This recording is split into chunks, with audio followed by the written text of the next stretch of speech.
What is going on? It's Alex coming back at you with another video, and today we're going to be breaking down Keith Sanchez's brand new 2025 NFL mock draft. If you are new, feel free to like, comment, and subscribe. You guys know how to use YouTube. Below my face is my board. Below there are other great ways to get involved in the community. Easiest way to do that is by clicking that link tree. You're 2 clicks from being wherever you want, including our sponsor, UnderDog Fantasy, where you get up to $1,000 in bonus cash when you sign up. Of course, it sends me $60, so I'm always going to be fully transparent about that, but I like to use the site. They've treated you well. They treat me very well. And you know what? It's a blast. You guys can always tag me on Twitter, which is also using that link tree, and all the stuff that you do, because I'm going to be posting whenever I make my bets. So, or my picks, not bets, because it's not a betting site. That's what makes it to where we can actually have a lot of fun here in states that don't allow the betting sites like Texas. It's a daily fantasy site. So picks, not bets. Play responsibly.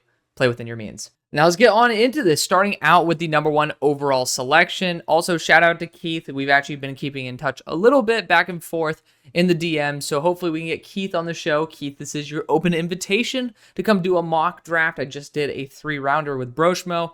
That's going to be a little bit more than what we would be doing. Let's just keep that on the reel here. My brain cannot handle 3-round mock drafts held every single week, but it'd be fun to be able to get a nice 1-rounder in. So feel free to get it on, and let's get it rolling. #1 pick, though, Mason Graham goes to the Jacksonville Jaguars. Very interesting, great, unique start to the beginning of the mock draft. First off, I personally don't have Mason Graham this high just yet. I'm still reevaluating the defensive interiors. It is possible for him to massively boost up the board because you guys know how much I loved Myles Murphy. It's not Myles Murphy. I did love Myles Murphy, though, but Byron Murphy the second. Technically, Jerzon Newton as well, but, you know, I had both of those guys in my 80s. Technically, they would have been top 4 players in this class. Yeah, let's not even talk about that. But I am a little bit curious. I assume this would just be ditching the idea that, the 2 defensive interiors that were drafted last year would be at the helm of Jacksonville. I'd personally prefer to go after, if you're going to go defense, I'd look primarily, if you want to have Travis Hunter be a corner, do that. But Will Johnson, that's just the guy who I'd personally rock with. But if you want to go after the offensive side, I'd go Travis Hunter. Of course, people say that Travis Hunter can play both sides, so technically you can include him in the other list as well. But that's just my pick for him at #1. At #2, the Giants go Jalen Milroe. I personally am just not fully sold on Jalen. I do think the Giants need to go after a QB, and again, Jalen Milroe is an absolute game changer with his legs. The question is, can you mitigate the inaccuracy in terms of placement? His lack of precision is what really bothers me, but I do think that, technically, if Dable can somehow stay, he's going to be he's like kind of the perfect mentor for Jalen Milroe to succeed with.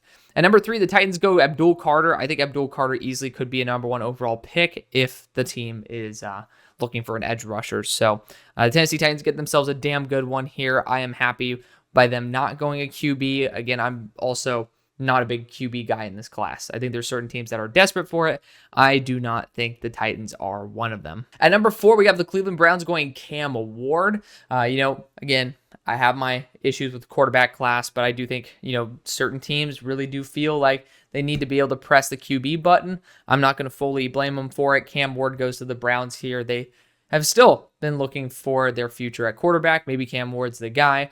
Speaking of quarterbacks, you got Shedeur going to the Vegas Raiders. I think that's just a commonplace pick at this point. There's connections to Tom Brady there. The Vegas Raiders are one of those teams that, similar to the Giants, are in that desperation mode for a QB.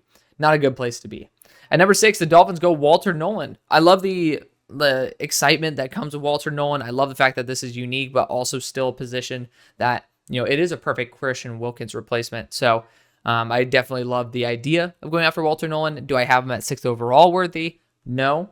However, again, we got to look at this through the lens of what Keith has. And, it'd be very intriguing because we have a bit different in terms of the weight of what we put on these certain players. It would be very interesting to see how a mock draft would go out. And yes, I am absolutely going to be pitching this the majority of the time because you bet your ass I'm tagging Keith, and Keith is probably going to take a peek at this. So I'm going to be pitching. I'm going to be annoying, so I'm going to be bitching, but I'm going to be pitching. You guys know the deal. Respect the hustle. At #7, we got the Patriots going Travis Hunter. Obviously, he's one of the best players in the class. He, to me, is my #11 player, but of course, I have a couple players above him that are due for reevaluation. Some of them are also on season-ending injury, so those grades are pre-season-ending injury. So continuing on, we have the New Orleans Saints going at Will Johnson. As if the Saints could get any better in their corner core, even though they did trade away Marshawn Lattimore. I think that Kool-Aid McKinstry has done a phenomenal job. Once again, the Saints just go best player available and then, continue to make their defense their identity. I think that would be very intriguing, but I can't blame them because I think Will Johnson is truly special. At number 9, you got the Jets going Will Campbell. You just got to prepare for him to be the right tackle, and I'm worried that Will Campbell is going to have to be a long-term guard. I've officially kind of come to that realization is that, if I grade him as a tackle, he'd be probably around like 32 on my board based on the grade I have currently. And so he's at number 7 right now based on how good he would be as a guard. But I'm also evaluating the idea of being able to drop positional value on guards just because I think tackles are worth just a bit more. Even though I already boost the tackles, I do think there's a massive differential between a tackle and a guard. Pick number 10, we got the Carolina Panthers going T-Mac, Tetairoa McMillan. I personally don't see the need for Panthers to go after him at 10, but that's primarily because I am a sucker for James Pierce. I think that there is certainly value that Tetairoa could bring to the Panthers. I don't think you have a YOLO target right now, but at the same time, I'm just not a huge T-Mac guy apart from in the perfect system. So I'm going to be a little bit more open to certain players like James Pierce having their impact on the roster respectively. The Cowboys then go Ashton Jeanty. Thank you to the Draft Network for being able to give me the beautiful content of a great jersey edit here by this Panini company. It's my dream fit for him. You guys see him pretty much every single week when we're doing the rookie report or the stock report, excuse me. And, the dream fit has always been the Cowboys, and so that's a perfect selection there.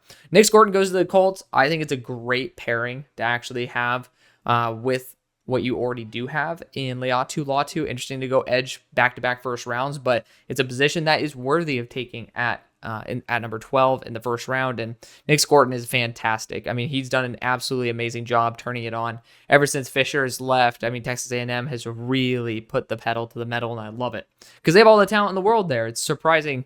I mean, I think all of us are just so disappointed in how poorly they've performed. At number 13, well, in the past, not right now. At number 13, the Cincinnati Bengals go Colston Loveland. Based on how much they do love Mike Gesicki, this is not out of the realm of possibility. This is like a perfect fit for a style of tight end that they are very much addicted to, air quotes. It's a tight end class that kind of has 3 or 4 guys in it that are good.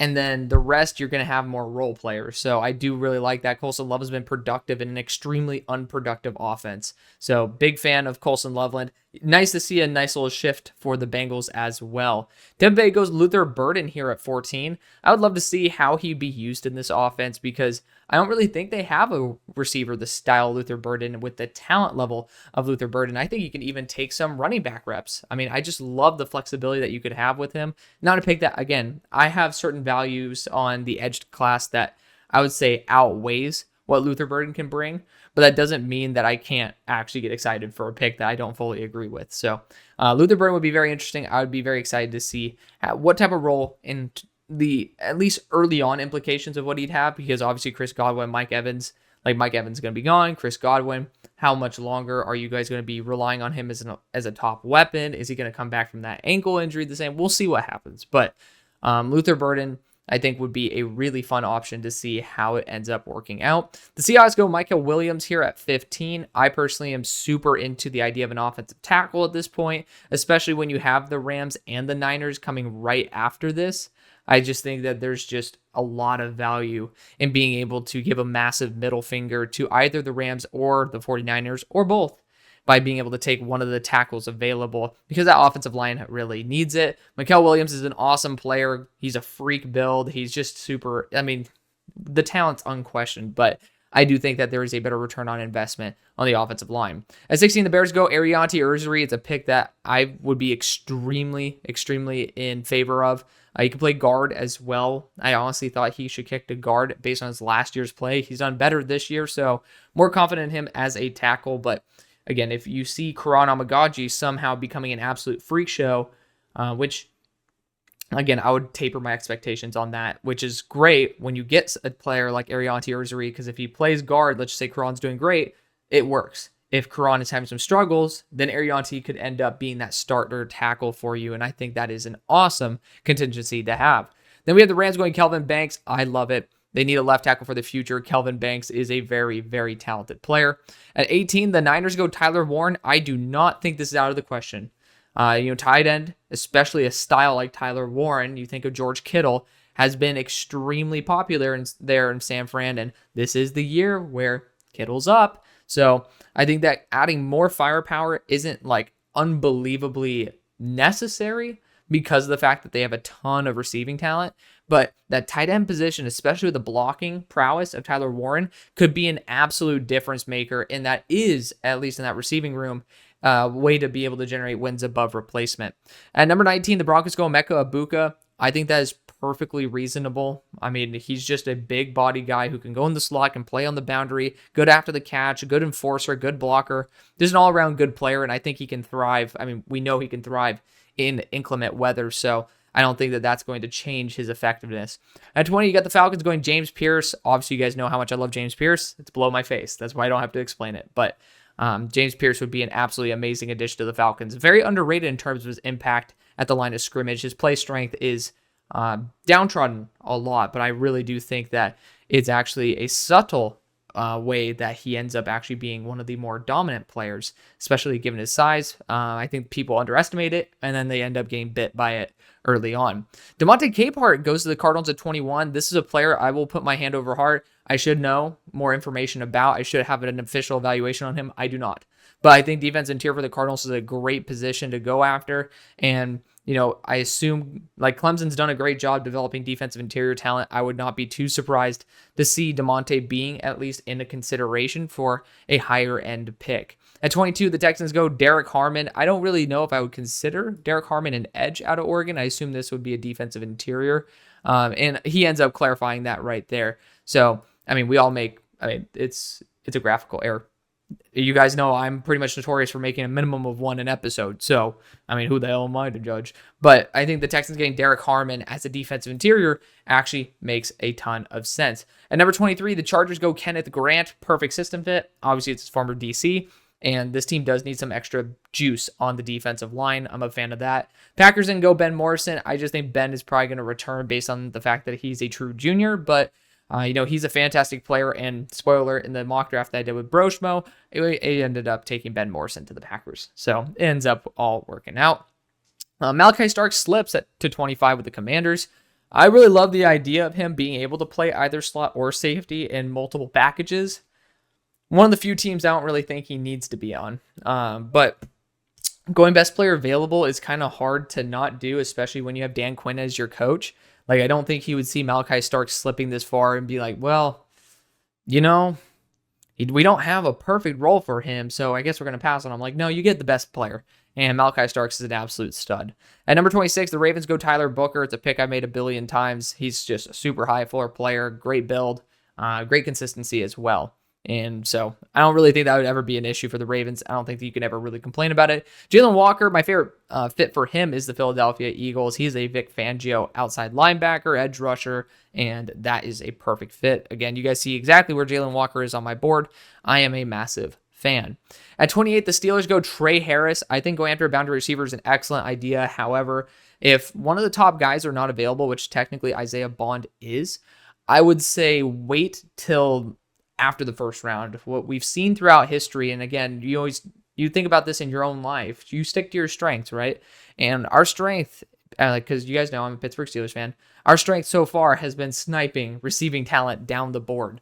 And I think that we can definitely do it in this class specifically. There's a lot of really good receivers that don't get a ton of love. So if you don't see one of those top options there, I'd prefer to go elsewhere. However, Trey Harris would be a good addition for the Steelers, a really good boundary wide receiver. Then we have the Minnesota Vikings going after Donovan Jackson. That right guard spot needs to be fixed. I think this is a great addition. I hope that he can end up transitioning to the right guard spot, and I think he can. At 30, you got the Bills going Kevin Winston Jr. If he even gets back and gets healthy and is the exact same player, if not even better, I think this is perfectly reasonable. I just really want to wait to see how he ends up coming back. Then you got 31, the Lions going Donovan Azurewaku. I have some edge rushers I think would be a bigger physique that fits the Lions more, but Donovan has been a stud. I'm watching him this weekend at SMU, so I'm super hyped for that. And then at 32, you got the Chiefs going Josh Simmons. I know a lot of people were saying, hey, forget about rookie offensive tackles. Let's let our guys develop. Maybe bring a veteran in like Garrett Bowles.